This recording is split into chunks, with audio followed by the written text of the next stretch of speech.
सो trainees, हम example लेके चल रहे थे क्लाइंट की, सिर्फ एक क्लाइंट की। अब हम एग्जांपल लेते हैं मल्टीपल क्लाइंट्स की। जब हम मल्टीपल क्लाइंट्स की बात करते हैं तो हमारे पास आ जाती है मल्टीपल ईमेल्स, मल्टीपल लोग और मल्टीपल मैनेजमेंट आ जाती है। जब मल्टीपल मैनेजमेंट की बात करते हैं तो ईमेल जो है काफ़ी ज़्यादा कंफ्यूजिंग होना शुरू हो जाती है टाइम टू टाइम, जैसे आप क्लाइंट्स के साथ इन्वॉल्व होते हैं और आपका इंटरेक्शन ज़्यादा होना शुरू होता है, फॉलोअप्स ज़्यादा होना शुरू होते हैं, और जो ट्रांसफ़र ऑफ इंफॉर्मेशन है या रिक्वायरमेंट्स है वो गैदरिंग बहुत ज़्यादा हो जाती है।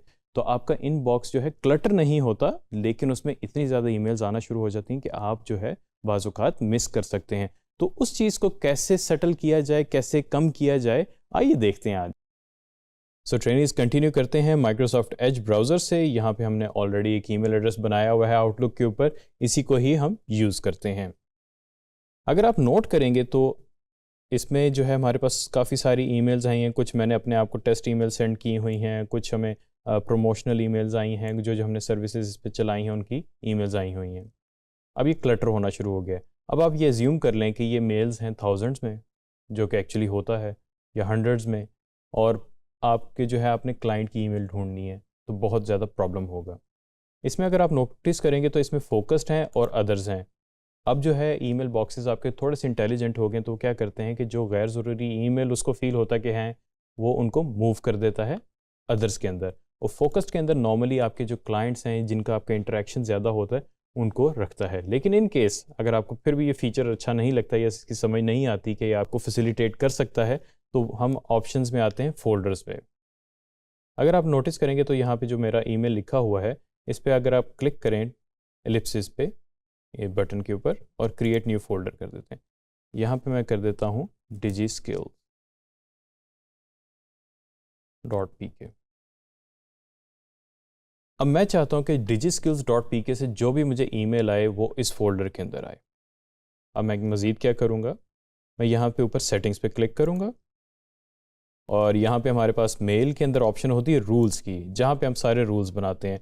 वैसे क्योंकि ये हमने ईमेल टेस्टिंग के लिए ही बनाया है, सिर्फ इस ट्रेनिंग सेशन के लिए, तो ये एक्चुअल ईमेल एड्रेस नहीं है आपका, क्योंकि ईमेल एड्रेस एक्चुअल होगा उसमें जो है चीज़ें मुख्तलिफ हो सकती हैं। आपने ऐड न्यू रूल पे क्लिक करेंगे। उसके बाद क्योंकि मैं डिजिस्किल्स के प्लेटफॉर्म पे इस वक्त मौजूद हूँ, तो मैं डिजिस्किल्स का ही बना रहा हूँ, और यहाँ पे मैंने लिख दिया digiskills.pk। अगर आप नंबर 2 ऑप्शन देखें तो कह रहा है ऐड अ कंडीशन। अब ऐड कंडीशन के अंदर मेरे पास बहुत सारी ऑप्शंस हैं जिनको आप एक्सप्लोर कर सकते हैं, बहुत ही आसान है। अभी फ़िलहाल मैं करूँगा फ्रॉम। अब आप इसको ऐसे एज्यूम कर लें कि ये फ्रॉम में आपके क्लाइंट का ईमेल एड्रेस एंटर करना है, क्योंकि अब आपके पास आगे मल्टीपल क्लाइंट्स। मैं एज्यूम कर लेता हूँ कि डिजिस्किल्स मेरा क्लाइंट है और मैंने उनके जो है यहाँ पे ईमेल एड्रेस मेंशन करना। मैं यहाँ पे एक ईमेल एड्रेस मेंशन कर रहा हूँ डिजिस्किल्स का, और मैं चाहूँ तो यहाँ पे मल्टीपल ईमेल एड्रेसेस भी मेंशन कर सकता हूँ। ऑब्वियसली एक क्लाइंट की टीम होती है तो वो आप सारी टीम जो है मैनेज कर सकते हैं। उसके अलावा अगर मैं कोई और कंडीशन डालना चाहूँ, एंड टू किसको की गई हो, मुझे की गई हो या मेरी टीम को की गई हो, या और भी इस तरह की बहुत सारी हमारे पास कंडीशंस होती हैं जो कि हम यूज़ कर सकते हैं। फ़िलहाल हम सिंगल कंडीशन पर रखते हैं।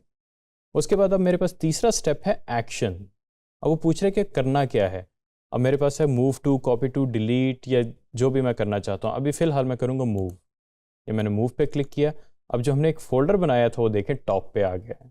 आपने इस फोल्डर को सिलेक्ट करना है, और उसके अलावा अगर आप कोई एक्सेप्शन या एक्शन मज़ीद डालना चाहते हैं तो वो आप कर सकते हैं।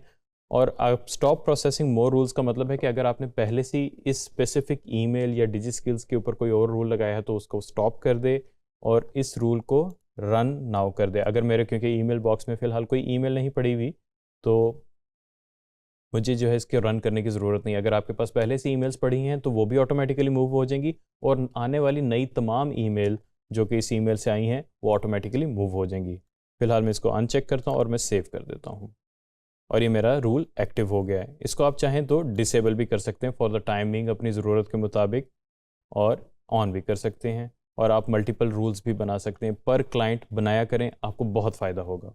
और इसको हम क्लोज़ कर देते हैं। अभी हमें एक ईमेल आएगी और आप नोटिस करेंगे कि वो digiskills.pk के फोल्डर में डायरेक्ट आएगी।